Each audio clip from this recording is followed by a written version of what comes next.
No declarations of interest. Item 3 is a minute of the meeting of the Planning Review Committee held on the 13th of February 2020. Jeez, it's been that long. Yeah, I know it's a fair distance from the date of the meeting, but anyone who was part of that particular committee, Agreed. you agree with the minutes? Agreed. Agreed. Okay, thanks very much. And item 4 is the Planning Review Committee procedures. I'll ask Kevin to outline these, because it's been some time since we had It'll be review committee. it'll be Douglas, convener. Douglas, sorry, Douglas, you. Yeah, absolutely. Thanks, convener. The procedures are summarised there in the papers. It's just to go over the sort of main headlines from those in terms of the way that these reviews are conducted. Obviously, this is a review of a decision taken by a planning case officer. So this comes before the Planning Review Committee for a review. But I think the important point to make is that this is treated as a de novo decision. So the Planning Committee or the Planning Review Committee have to turn their minds to this afresh and assess all the papers before them and apply the same rigour that they would to any other planning decision. Now, the 2013 regulations govern the procedures for these reviews quite tightly, and we've already had some extra procedure on this review after we met last year. We've already been out on site for a site visit, and we've had additional written representations. It is open to the committee to have a hearing. That's the only other additional step of process that could be followed. So in short, just to remind the members of their remit, they've got to assess all the papers and all the information before them and decide whether they've got enough to make a decision. And in reaching that decision, they've got to abide by the terms of the development plan and look at the policies and apply them, and weigh that up against any material considerations that they think are necessary. So it's a case of identifying the policies. Most of those will be highlighted in the report and handling, and to assess them, weigh them up, and then with all the information before you to make a decision. But again, it's like any other planning decision. It comes to you for a fresh consideration, and you have to weigh the issues up as you would in the usual course. And I'll pass over back to you, convener. But I think Kevin will take you through the background to the application. Thanks very much, Douglas. Kevin, do you want to update us in terms of the department's position with regards to this application? Thanks, convener. Yes, I think I'll begin by recapping the main details of the application that's before us, and then I'll go on to cover the additional information that's been submitted following the additional procedures. The application that's before you seeks planning permission in principle for the erection of a single dwelling house on an area of grassed public open space at land to the east of 39 Brayfoot Road in Bowness. The application site is shown on page 80 of the initial review documents. It comprises of approximately 0.2 of a hectare of public open space, which is bounded to the east by planted open space of a recently constructed housing development, to the north and west by established housing and a footpath, and to the south by open countryside. The officer report can be found on page 81 of the review documents. The report summarises the relevant material considerations, including the planning history of the site, in particular an application for outline planning permission from 2005 for the development of this site for residential purposes, which was refused outline planning permission, and whereby the subsequent appeal was dismissed by Scottish ministers. The report also summarises consultation responses received on the application. The consultation process resulted in no objections from consultees in relation to the proposal. The initial application attracted 11 letters of representation during consideration by officers. An additional 4 representations were received prior to the previous meeting of the Planning Review Committee. Copies of these can be found starting on page 112 of the review documents.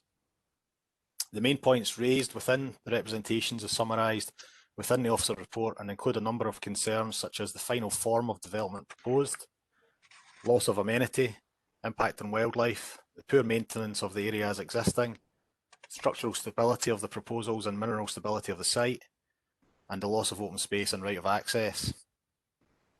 In terms of local development plan policy, the officer report outlines the main policy considerations at the time of the initial assessment.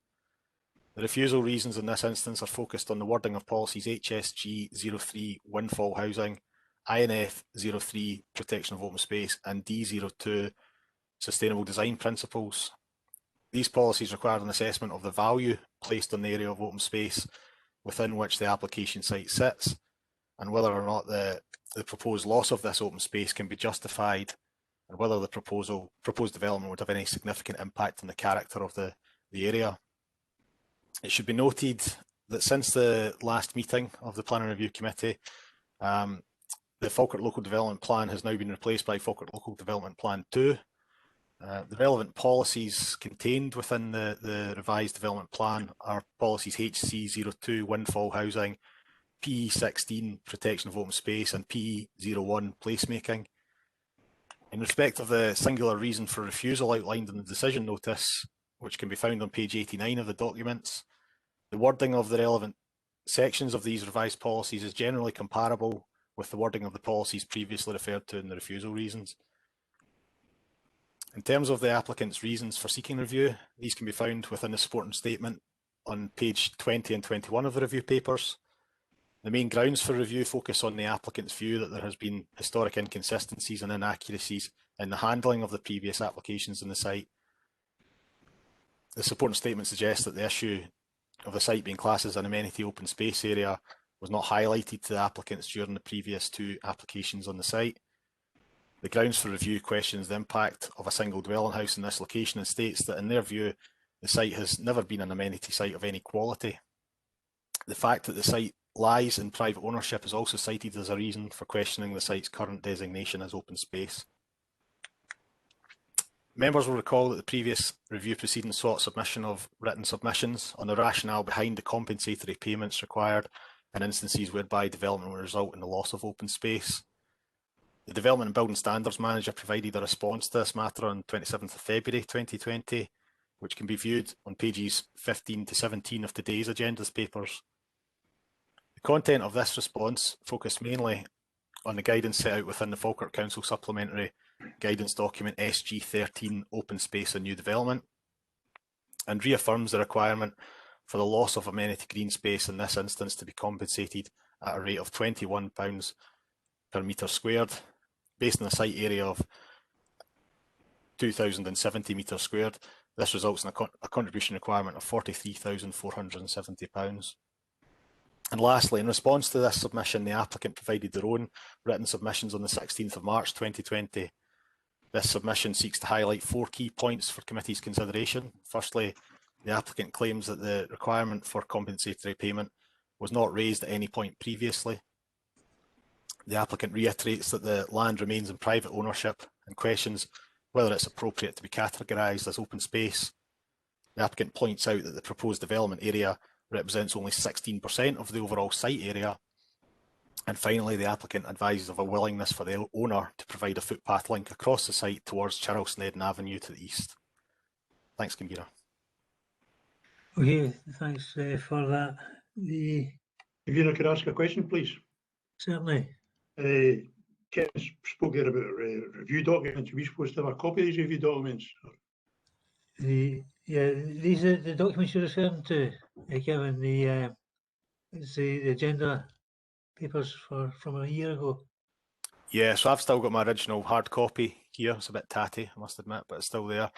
I was under the impression you guys had those documents in front of you. Yes, they were provided. Access to them were provided to you all by my team. A It's year by ago. email. No, last week. I never got any either, convener. They were allocated. No, I'm sure if Brian can answer that question. He was working with the team. Brian Perry. Yes. I don't think he's Yes. with us. All members were allocated the paper. Were giving access to the papers Electronically. Brian. Yeah, that was you my understanding. clarify? I can double check just now just to make sure, but my understanding was that the email link was sent sent to everybody. Possibly a hard copy was provided. Yes. I don't think a hard copy was provided because this was a substantial set of papers, if I remember Yes. correctly. Right. I Let certainly me go didn't double receive a check. hard copy. Neither did I. No. While you're carrying on, let me go and double check then just to see what happened. And obviously, Right. We'll hang on, Brian. You double check and we'll make comment whenever you come back. okay, give me a couple of minutes. I'll go back to silent.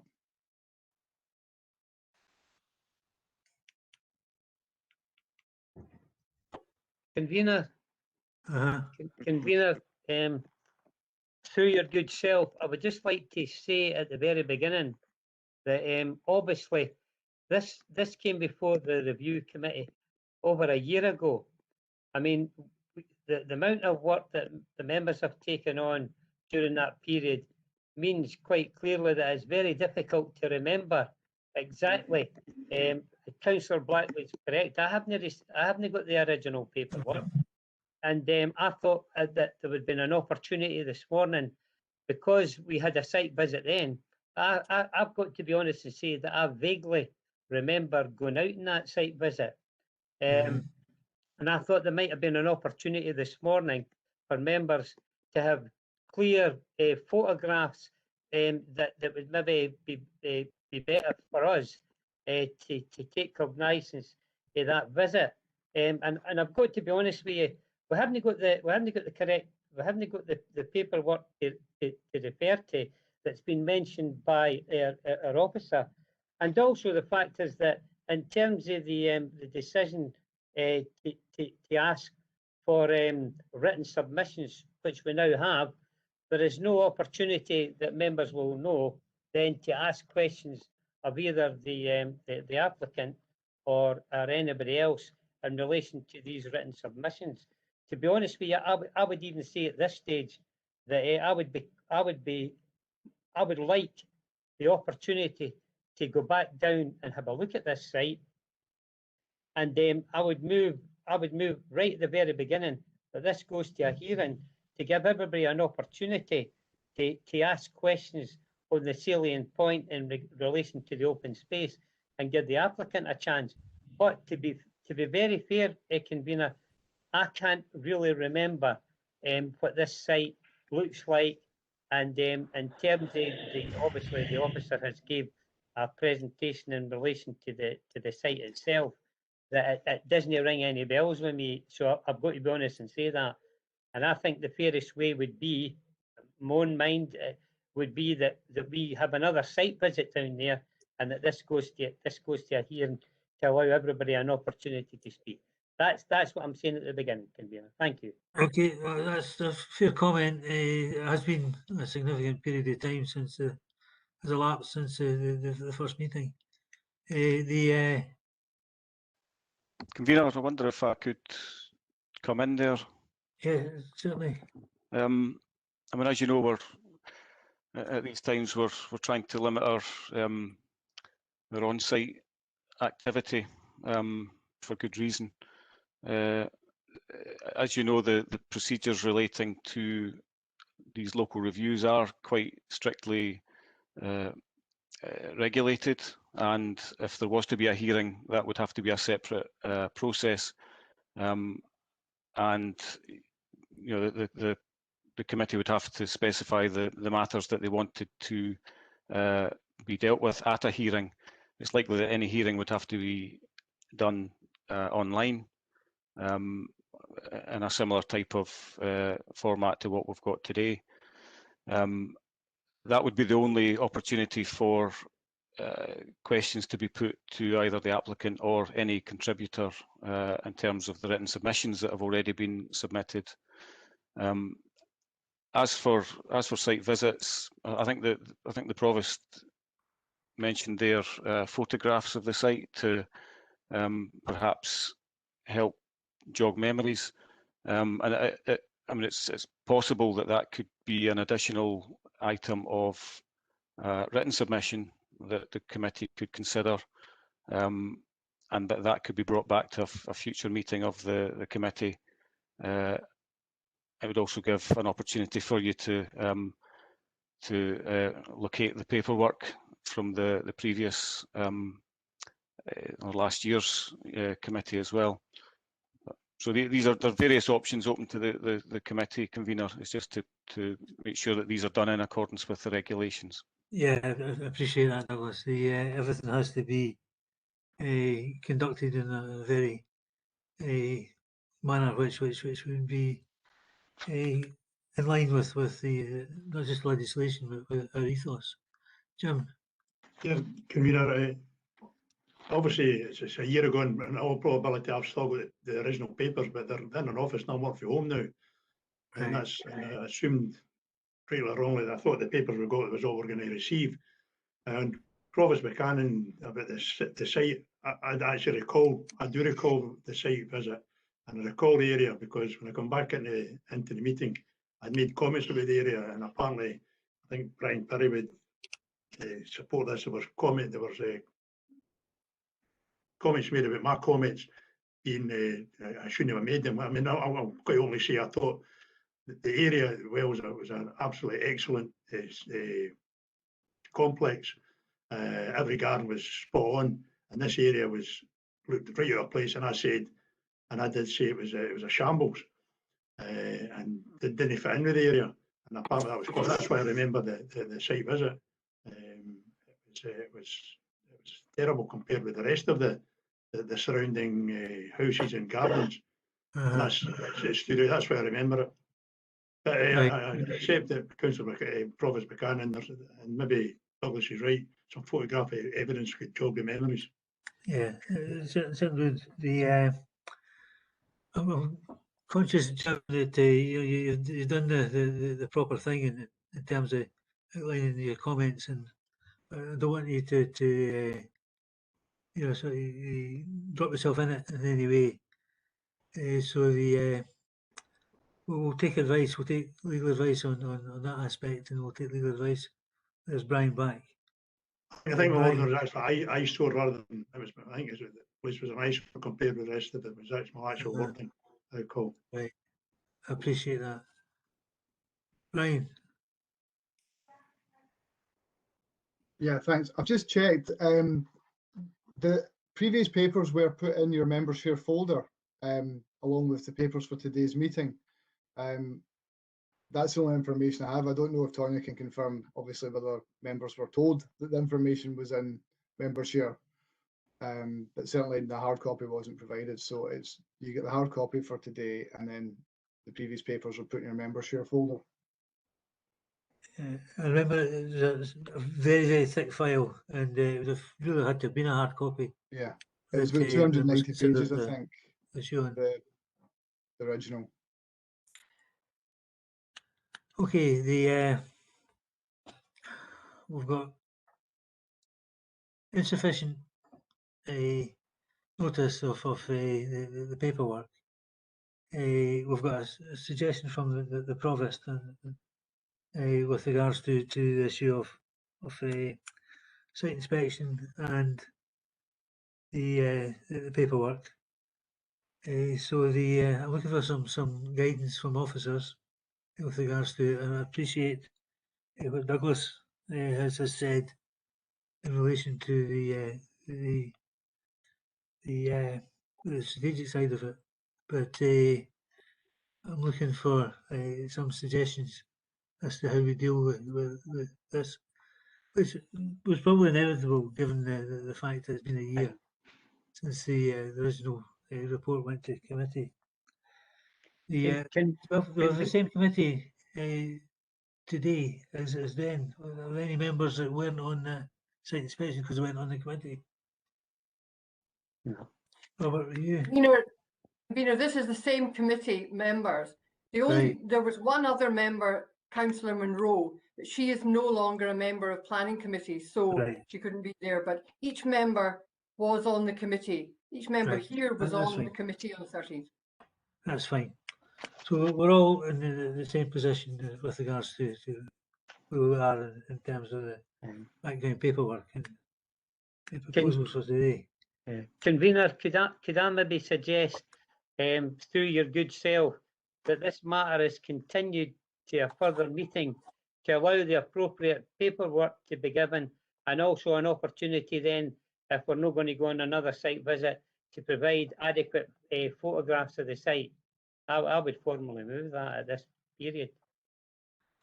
The issue of the photographs is something that, as we've seen from discussion in the main committee at planning, has been a wee bit hit or miss.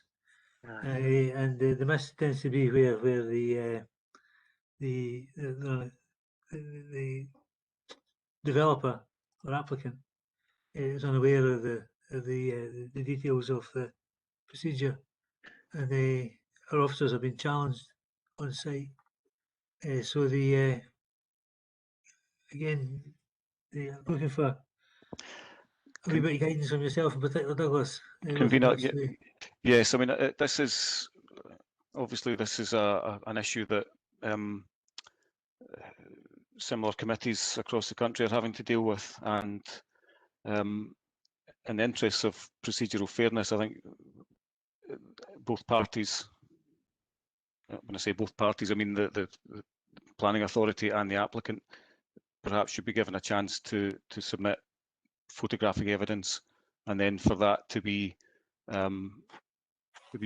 exchanged between the parties for comment, and that could all be done in the context of further written submissions, albeit the writing would take the form of photographs of the site. So, we're in uncharted territory in terms of how we carry these out. But I think in terms of being fair to all sides, if there is an additional written or an additional procedure for written submissions by way of photographs of the site, then that opportunity should be afforded to both sides, to both parties, as it were, and then that information can be exchanged and comments can be submitted if felt appropriate, and that would follow its own course, and then it would come back to the committee at a later stage where you would see the photographs and any comments that had been passed on them.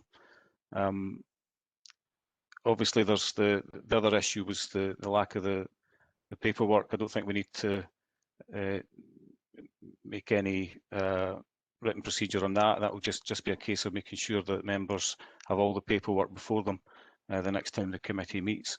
So that's an option in terms of, and that would be an alternative to going out on site. Now, it's open to committee members to carry out an unaccompanied site visit to refamiliarise themselves with the site. That would obviously have to be done with COVID-19 protocols in mind. But that is possible. It's not being encouraged at this point in time for obvious reasons. But that's obviously another option. But it might be that the photographs, if they're detailed enough, will give the members sufficient information to get an idea of how the site does look. And all members have been on site, so that might just jog their memories. Yeah, I mean, the Provost raises a number of points that I think are genuine and worthy of action. We seem to be moving along towards those lines. Are you quite happy, Provost, to have the photographs submitted to a meeting? It's rescheduled for today. Yes. And access to the paperwork, obviously, is part of that process. Yep. How do other members feel?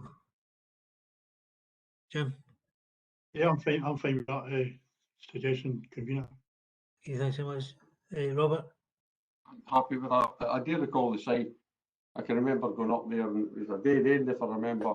It was like a big hill at the side, and there was a lamppost in the way or something like that we need to remove. So I've got a fair picture of the site in my mind, but clearly we need to refresh on the paperwork, and so we're absolutely giving it a fair crack at it.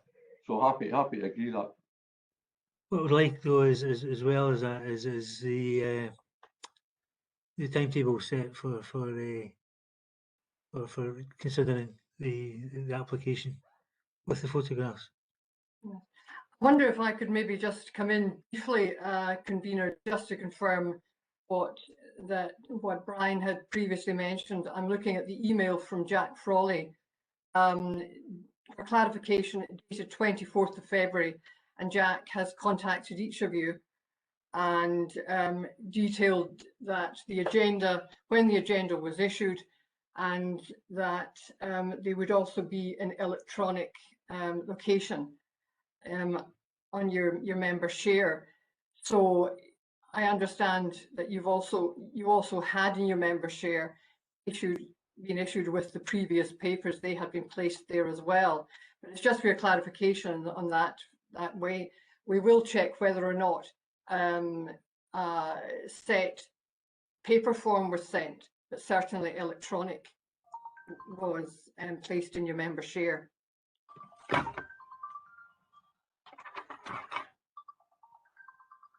I think that's right, Tonya. I think I mentioned paper copy in error there. It was the old papers were put in member share, so that was Jack was advising that we were sending the papers out for this meeting, and if you wanted to refresh your memory, you could access member share to have a look at the. I think the electronic. I hear what you're saying, Brian, and I think if we'd had 6 months or 2 months delay or whatever, then we could have got away with that. But having a delay of a year, through no fault of yourselves or other officers, means that I think there's enough uncertainty there to justify the action that's been taken, that has been outlined by the Provost, supported by other members of the committee. So that's helpful to have that unanimity, and helpful that obviously the paperwork will be made available to all members now. But as I say, I like this at a pace. I see in the diary we've got a few dates for hearings or for reviews, and I don't want this stacking up again behind us. So if we get that arranged, then that seems to be the members want to go forward with this. Convener, can I just on your point there? I think what we're saying is that there'll be additional written procedures by way of the submission of photographs, and that opportunity will be afforded to the Director of Development Services and the applicant, and that there'll be a process of timescales imposed, and it's usually 14 days either side, and then that information is exchanged. The timescales are outlined in the regulations, so we can follow those and keep a relatively tight rein on it, so that there will be a timetable for this to come back to a future meeting of this committee. Okay, that's good. Yes. I wonder, just to clarify timescales, we do have another committee, a planning review, of only two members, the convener and vice convener, are actually present next week at that on the 12th, because we have a rota system as much as possible.